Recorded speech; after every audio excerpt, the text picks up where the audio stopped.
안녕하세요. 유튜브 넘버원 축구 분석 전문 채널 골 때리는 TV 배팅맨입니다. 자, 축구 토토 승무패 7회차 최종 분석 및 최종 픽 영상으로 이렇게 골 때리는 가족분들 찾아왔습니다. 지난 6회차에서 구매 금액 18,000원으로 최종 픽 공유를 드렸고 3경기가 틀리면서 4등을 했는데 4등 당첨금 16,000원을 받았습니다. 굉장히 좀 아쉬웠는데 아쉬움을 또 뒤로 하고 또 열심히 준비를 해서 왔으니까 잘 들어주시고 재밌게 봐주셨으면 좋겠습니다. 그리고 좀 배당이 변동되는 걸 쭉 토요일 저녁 때까지 지켜볼 텐데 최종 픽에서 변동사항이 있게 된다면 전체 공개로 토요일 저녁 7시 전까지 유튜브 커뮤니티 게시판에 최종 픽 수정해서 올려드리니까 구매하실 시간 여유 있으신 분들은 좀 느긋하게 구매하시는 것도 방법 중에 하나라고 생각합니다. 오늘 말씀드리는 최종 픽에서 변동사항이 없으면 뭐 따로 글 안 올리니까 왜 안 올라오냐고 물어보시는 분 없을 거라고 생각합니다. 자, 그리고 축구토토 승무패 8회차 경기들 보신 분들은 아시겠지만 드디어 K리그 경기들이 들어옵니다. 개리그 하시는데 그나마 좀 K리그가 경기 보기가 편해서 분석하는 입장에서는 좋은 것 같습니다.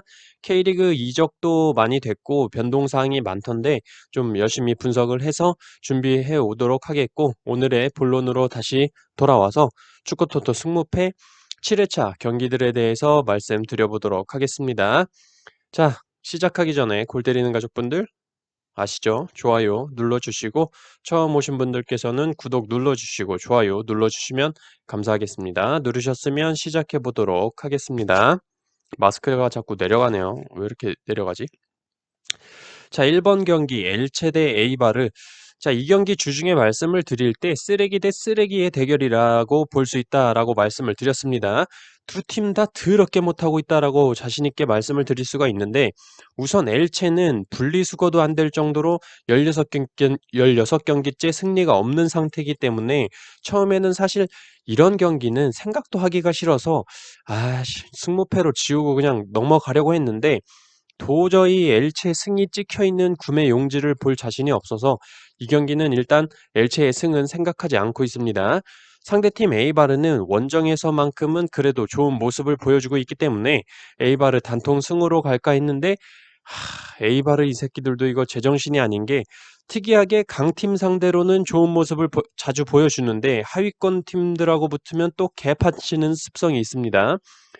저는 그래서 데이터적인 측면들 아무리 떠들어봐야 이건 좀 의미가 없다고 생각이 들어서 누가 이기거나 비기거나 저도 아휴 그래 그럴 수 있지라고 생각이 들긴 하지만 그래도 엘체 승은 좀 아니다라고 생각이 들어서 저는 이 경기 엘체의 무와 패 투픽 예상합니다.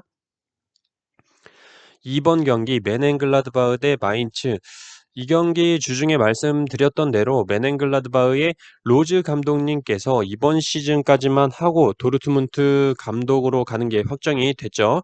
그렇기 때문에 생각을 해봤는데 내가 로즈 감독이라면 남은 기간 동안 과연 열심히 할까? 라는 의문이 들면서 내가 열심히 하려고 해도 선수들이 말을 쳐 안 들어먹을 것 같다라는 생각도 동시에 들었습니다. 어차피 갈 사람인데 뭐라고 지랄한다고 선수들이 들어먹겠어요? 자, 감독의 이적 확정으로 어수선한 현황을 제외하더라도 마인츠와의 경기 후에 맨시티와의 챔피언스 리그가 경기가 있기 때문에 마인츠와 경기에서 어느 정도 로테이션의 가능성도 배제할 수 없는 상황이라고 보여집니다. 그런 상황에 마인츠의 최근 경기력이 심상치가 않죠. 라이프치히를 홈에서 3대2로 잡아내고 지난 레버쿠젠 원정 경기에서도 막판까지 집중력을 잃지 않으면서 2대0으로 지고 있는 상황에서 2대2를 만들어내면서 승점을 기록하는 등 강등권 탈출에 대한 동기부여가 마인츠의 최근 경기력에 강하게 작용을 하고 있는 것으로 보여집니다. 결장자를 보자면 메넨글라드바흐는 미드필더 자카리아 선수와 공격수 티랑 선수가 출전이 불가할 것으로 보이고 마인츠는 미드필더 페르난데스와 공격수 로빈 콰이손 선수가 출전이 불가할 것으로 보입니다.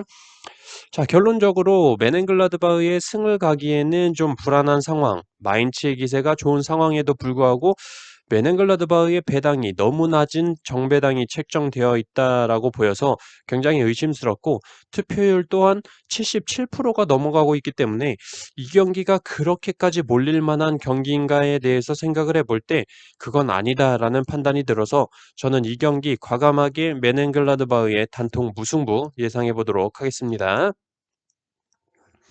3번 경기 프라이부르크 대 우니온 베를린. 프라이부르크와 우니온 베를린의 경기는 일단 맞대결 전적을 먼저 보자면 최근 10번의 맞대결에서 단 2번의 무승부만을 기록을 했고 2003년도에 한 번 그리고 가장 최근인 2020년 10월에 한 번 무승부를 기록을 했습니다. 그렇게 따져보자면 10번 동안 단 2번밖에 무승부가 나오지가 않았고 가장 최근에 무승부가 나왔기 때문에 2연속 무승부는 안 나오지 않겠나라는 생각이 저는 들고 있습니다. 그걸 바탕으로 이 경기를 본다면 굉장히 좀 쉽지 않나 생각이 들어요. 우니온 베를린 요새 경기 보신 분들 아시겠지만 개판입니다. 골을 못 넣어요. 바로 전 경기만 보더라도 홈에서 샬케를 상대로 0대0 무승부를 기록을 했습니다. 막스 크루제 선수가 복귀를 빨리 해야 할 것으로 보이는데 정확하게 언제 복귀할지는 뭐 감독만이 알겠죠. 어쨌든 현 상황에서 보자면 홈에서의 성적으로만 보자면 리그 5위를 기록하고 있는 프라이부르크의 손을 들어줄 수밖에 없다라고 보여집니다. 홈에서 넣은 골이 원정에서 넣은 골보다 2배 이상 많은 프라이부르크가 원정에서 득점은 떨어지고 실점은 높아지는 우니온 베를린을 상대로 패배할 거라고는 생각이 들지 않는 경기입니다. 또한 주요 자원의 결장자도 없어 보이는 프라이부르크이기 때문에 저는 이 경기 프라이부르크의 승과 무 투픽이면 안전하게 갈 것 같긴 한데 맞대결 전적상 무승부가 잘 안 나오는 상성으로 보여서 저는 프라이부르크의 단통승 예상합니다. 개인적으로 지난번 프라이부르크 대 도르트문트 경기 제가 프라이부르크 단통승을 적중을 했었는데 그때처럼 좀 정우영 선수가 멋지게 골 좀 박아줬으면 좋겠습니다. 정우영 선수 화이팅!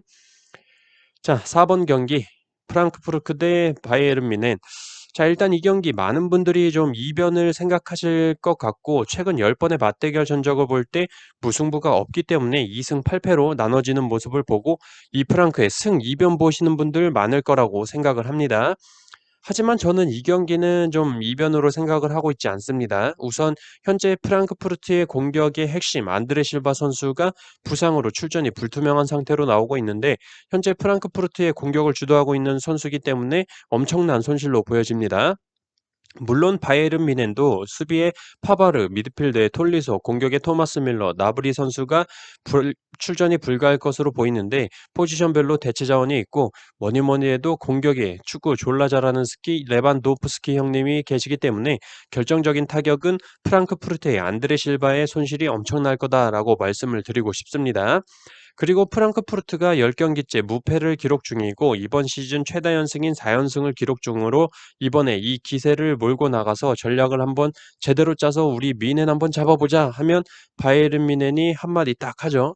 누구나 그럴싸한 계획을 갖고 있다. 처맞기 전까진 딱 마이크 타이슨 명대사 뱉어주면서 프랑크푸르트의 연승을 끊어줄 때가 됐다라고 생각합니다. 또한 투표율도 프랑크푸르트의 최근 기세 때문인지 굉장히 뮌헨에 몰리지가 않았어요. 뮌헨이 투표율 60%밖에 안 되는 건 굉장히 오랜만에 보는 것 같습니다.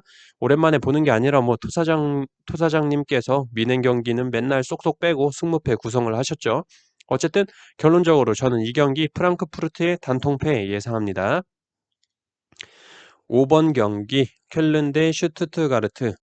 일단 이 경기에 홈에서 너무나도 성적이 좋지 않은 쾰른과 원정에서는 좋은 성적을 보여주고 있는 슈투트가르트의 대결로 일단 쾰른이 최근 성적으로는 좀 좋은 모습을 보여주고 있다라고 보여지긴 합니다. 순간적으로 상대방을 압박하는 스타일이고 슈투트가르트는 역습을 자주 보여주는 스타일이기 때문에 저는 이 경기 쾰른이 점유율을 가지고 좀 밀어붙이다가 역습 한 방에 당하는 그런 모습을 생각하고 있고 슈투트가르트가 수비진에서 실수만 하지 않는다면 확실히 마무리를 지어줄 수 있는 공격진인 와만기투카나 칼라드지크 선수가 있기 때문에 슈투트가르트의 우세가 되지 않을까 생각하고 있습니다. 켈른의 결장자로는 주전 수비수 보르나우, 공격의 안데르손 선수와 야콥 선수가 출전이 불가하고 슈투트가르트의 결장자로는 주전 수비수 마르크 캠프, 미드필더 카스트로, 공격의 곤잘레스 선수가 출전이 불가합니다. 저는 이 경기 원정에서 좋은 기록을 보여주고 있는 슈투트가르트의 공격진에 무게를 실어서 쾰른의 단통패 예상합니다. 6번 경기 발렌시아 대 셀타비고. 일단 이 경기 발렌시아가 홈에서는 그나마 좀 낫다라고 한다고 하더라도 최근 발렌시아 경기를 보신 분들께서는 선뜻 발렌시아 승으로 가기에는 손이 움직이지 않으실 거다라고 생각합니다.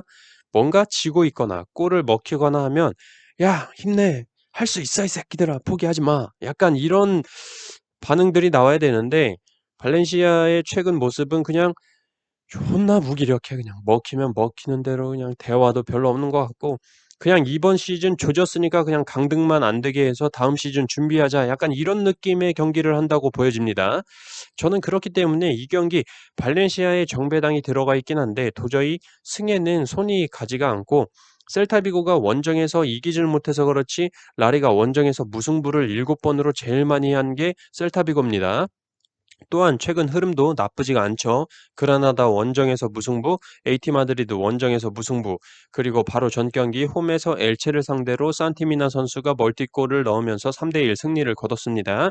이렇게 좀 기세가 좋은 상태에서 발렌시아 원정을 간다면 아무리 원정에서 승리가 없는 셀타비고라고 하더라도 최소한 무승부 이상의 성적은 거두지 않을까 생각하고 있습니다. 이강인 선수가 발렌시아에 있어서 좀 잘 봐주려고 해도 발렌시아의 경기하는 꼬락서니를 보면 도저히 봐줄 수가 없어요. 일단 발렌시아가 홈에서 정배당을 받고 한 번도 패배를 한 적이 없고 셀타비고는 원정 5경기째 승리가 없다는 게 있기 때문에 일단 무승부에 중점을 두고 저는 발렌시아의 무와 패 투픽 예상해 보도록 하겠습니다. 자, 그리고 7번 경기와 8번 경기는 한번 묶어서 말씀을 드려보도록 하겠습니다. 저는 일단 7번 경기 바야돌리드 대 레알 마드리드 경기와 8번 경기 아우크스부르크 대 레버쿠젠 경기 중에 한 경기는 부러진다라고 생각을 하고 있습니다. 일반적으로 7번, 8번, 9번 경기에서 이변 경기 한 경기는 꼭 잡아서 가는데 이번에는 7번, 8번 경기에서 좀 냄새가 나는 것 같습니다. 그래서 말씀을 드려보자면 일단 제가 이변으로 보고 있는 경기 7번 경기 바야돌리드 대 레알 마드리드 경기입니다. 왜 이변으로 보고 있냐라고 물어보신다면 당연히 경기력적으로 보면 바야돌리드가 레알 마드리드한테 뒤지게 맞는 게 정상이라고 보여집니다. 하지만 제가 이변으로 본 이유는 일단 19년도에 무승부를 거뒀고 그 뒤에 20년도 1월, 20년도 10월 경기에서 단 1점 차로 바야돌리드가 패배를 했습니다.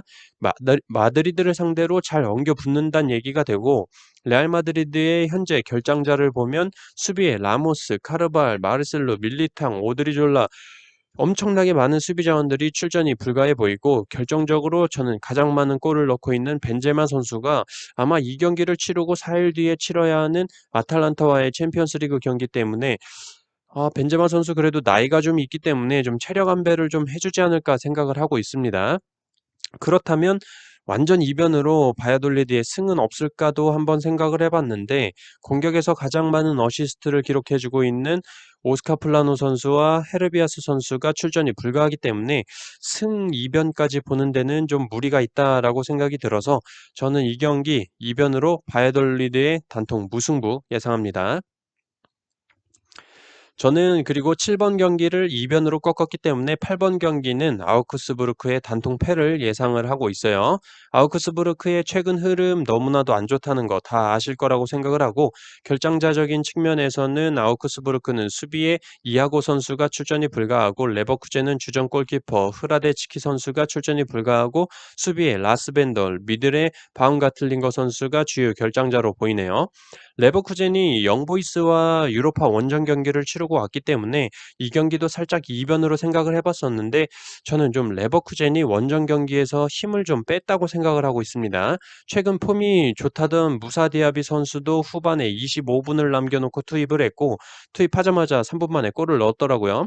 그것도 그렇고 팀 내 최다 득점자인 알라이오 선수는 투입조차 하지 않았더라고요. 그렇게 볼 때 일단 원정에서 1점 차 패배로 마무리를 하고 홈에서 조지려는 생각으로 보이고 그렇게 선수들의 체력 안배를 하면서 리그 하위권인 아우크스부르크 같은 잡을 팀은 잡자라는 의도로 보여집니다. 다만 레버쿠젠의 주전 골키퍼가 부상이라는 게 좀 걸리긴 하지만 주전 공격자원들의 최근 활약이 좋기 때문에 저는 이 경기 가벼운 마음으로 아우크스부르크의 단통패 예상합니다. 9번 경기 바르셀로나 대 카디스. 뭐 파리 생제르맹의 뺨 맞고 카디스의 뺨 친다라는 말이 이 경기에서 나올 것 같습니다. 이 경기 말씀드리기 전에 파리의 음바페 선수 잘하긴 잘하는데 너무 싸가지가 없는 것 같습니다. 바르셀로나와 경기 도중에 데스트 선수가 격하게 해서 미안하다고 사과를 했는데 음바페가 나 좀 건드리지 마. 막 이래 버리니까 옆에 있던 알바가 "야 데스트가 사과했는데 뭐 하는 거야? 이 어린 놈의 새끼가 이거 싸가지가 없네."라고 하니까 이제 음바페가 길에서 만나면 죽인다고 했다고 하더라고요. 옆에서 피케도 듣고 있다가 화를 냈다고 하는데 음바페 선수 어리고 잘하는 건 알겠는데 너무 말하는 게 싸가지가 없어서 좀 밉상이었습니다. 3천0로 빠졌는데 어쨌든 바르셀로나의 압도적인 승리가 예상이 되고 최근 카디스 원정에서 2대 1로 충격적인 패배를 기록했던 바르셀로나지만 솔직히 그 경기도 경기 내용적인 측면으로는 바르셀로나가 압도를 했지만 재수가 없었다라고 보여줬던 경기입니다. 어쨌든 강팀이 약팀에게 두 번 연속 패배를 한다는 건 있을 수 없는 일이라고 생각을 하고 더군다나 카디스의 주전 미드필더 옌스 옌손 선수와 페르난데스 선수가 출전이 불가하기 때문에 중원 싸움에서 밀리게 될 텐데 바르셀로나의 중원은 말 안 해도 아실 거라고 생각합니다. 더 이상 말 없이 이 경기는 바르셀로나의 단통승 예상합니다. 10번 경기 헤르타 베를린 대 라이프치히. 일단 헤르타 베를린이 최근에 승리가 없습니다. 리그 순위에서도 볼 수 있듯이 굉장히 좋지 않은 상황이고 특히나 공격에서 득점이 많이 터져주지를 않고 있어서 문제로 보여집니다. 코르도바 선수가 부상으로 빠져있기 때문에 쿠냐와 피용텍 선수가 살아나줘야 되는데 살아날 기미가 보이지가 않아요. 헤르타 베를린에 대해서 말씀드리기보다는 라이프치히에 대해서 말씀을 드리는 게 더 나을 것 같습니다. 상대팀 라이프치히는 리버풀과 헝가리에서 챔피언스리그 경기를 치렀는데 0대 2로 패배를 기록을 했죠.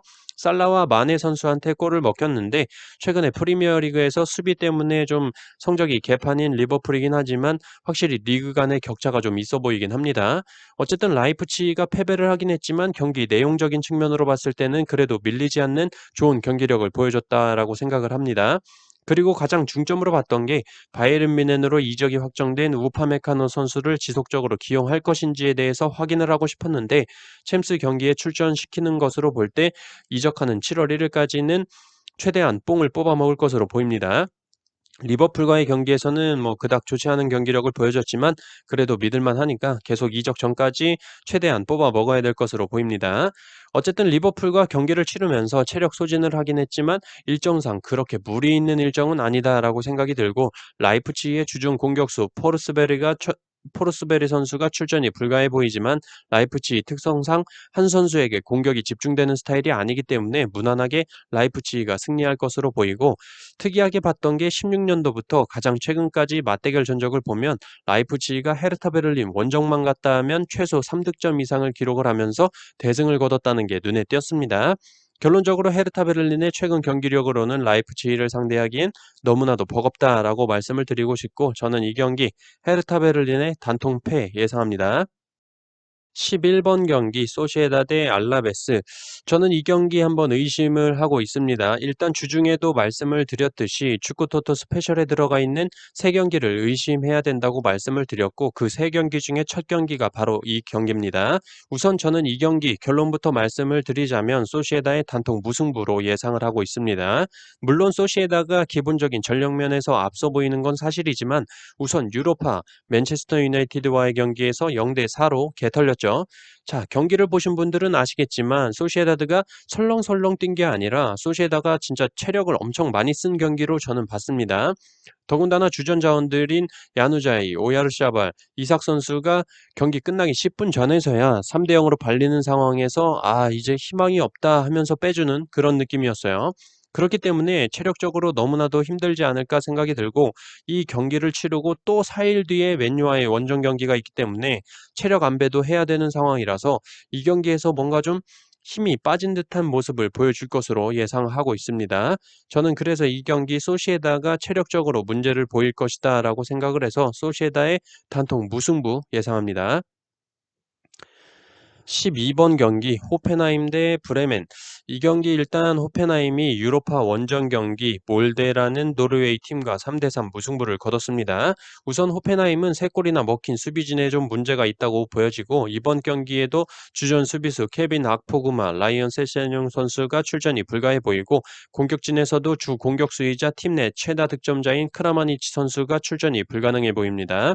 일단 원정 경기를 다녀온 호펜하임이고 부상자도 많은 상황이기 때문에 호펜하임이 브레멘을 상대로 승리하기란 쉽지 않을 것이라고 보여지고 특히 호펜하임이 받은 국내 배당 1.81로 보여지고 있는 국내 배당 1.8대는 정말 더럽게 안 들어오는 배당이다라고 저는 생각을 하고 있기 때문에 이 경기는 뭐 이렇다 저렇다 더 이상 말할 필요 없이 호펜하임의 무와 패 투픽이면 충분히 패스하지 않을까 생각이 들어서 호펜하임의 무와 패 투픽 예상합니다. 13번 경기 우에스카 대 그라나다. 자, 일단 이 경기 우에스카가 사고를 한번 치지 않을까 생각이 드는 경기입니다. 지난 6회차에서 세비야 대 우에스카 경기 말씀을 드리면서 우에스카에 대해서 말씀을 드릴 때 우에스카가 리그 순위에 비해 최근에 그렇게 못하는 게 아니다. 경기력은 굉장히 올라와 있는 모습이다. 강등 버프를 받은 것 같다라고 말씀을 드리면서 이변 가능성이 있다고 말씀을 드리면서 승무 투픽을 드렸는데 세비야한테 1대 0으로 아쉽게 패배를 기록을 했죠. 그런 상황이기 때문에 나폴리와 유로파도 치룬 그라나다기도 하고 체력적으로 문제가 있는 상태에서 원정에서는 쓰레기 짓을 자주 하는 습성도 가지고 있는 그라나다기 때문에 우에스카가 저는 이 경기 한번 잡아볼 만하지 않나 생각이 들고 있습니다. 또한 배당도 정배당이 주어져 있는 모습인데 국내 투표율은 역시 우지아스카를 어떻게 믿어 하면서 그라나다 사이드로 몰려가 있습니다. 하지만 해외 투표율을 보시면 92%가 넘게 우에스카 승에 몰려 있는 모습을 볼 수가 있는데 분명히 이유가 있다라고 생각을 하고 있어요. 우에스카 팬들만 우에스카 승 사지는 않았을 거 아니에요. 저는 그래서 최근 강등 버프로 좋은 경기력을 보여주고 있는 우에스카가 나폴리와 유로파를 치르고 원정 경기를 치르는 그라나다를 상대로 승리를 할 수도 있다라는 생각이 들어서 저는 이 경기 우에스카의 단통 승 예상합니다. 14번 경기 빌바오 대 비아레알. 우선 이 경기는 다들 무승부에 초점을 맞추고 생각을 하실 거라고 예상을 합니다. 저도 그렇게 생각을 하고 있는데 결론적으로 저는 이 경기 승무패로 지어볼 생각입니다. 먼저 비아레알은 잘츠부르크 원정 경기를 다녀왔기 때문에 로테이션을 했다고 하더라도 팀 내 최다 득점자인 모레노 같은 선수의 경우는 5분 남겨놓고 교체 아웃이 됐기 때문에 전체적으로 체력적인 문제가 있을 거라고 생각을 합니다. 뭐 잠깐 딴소리를 하자면 저희 멤버십 밴드 토론방에서 채팅으로 멤버십 분들께 잘츠부르크와 비아레알 유로파 경기에서 잘츠부르크가 왜 정배당인지 이해가 안 간다고 토사장이 낚시하는 것 같다고 말씀을 드렸었는데 역시나 비아레알이 0대2로 승리를 했더라고요. 하지만 어쨌든 빌바오는 지난 카디스 원정에서 0대4 대승을 거둔 이후 충분한 휴식을 취했고 더군다나 홈 경기라는 이점을 가지고 있기 때문에 빌바오의 우세가 예상이 되지만 상대가 비아레알이기 때문에 쉽사리 빌바오 승으로 손이 가지가 않습니다. 저는 그래서 이 경기 굉장히 애매하다라고 생각이 들어서 마지막 경기이기도 하고 마음 편하게 승무패로 지어보도록 하겠습니다. 자, 이렇게 축구토토 승무패 7회차 최종 분석 및 최종 픽 말씀을 드렸고 항상 말씀드리지만 똑같이 구매하면 절대 안 되고 제가 말씀드린 것들 중에서 그럴싸한데 이건 좀 가져가 볼 만하겠다라고 본인이 판단을 했을 때 맞다고 생각하는 픽을 선택을 해서 조합을 하셔야 좋은 픽이라고 볼 수 있습니다. 골 때리는 가족 여러분들 이번 한 주도 너무 수고하셨고 저는 다음 축구토토 승무패 8회차 열심히 준비해서 돌아오도록 하겠습니다. 이상입니다.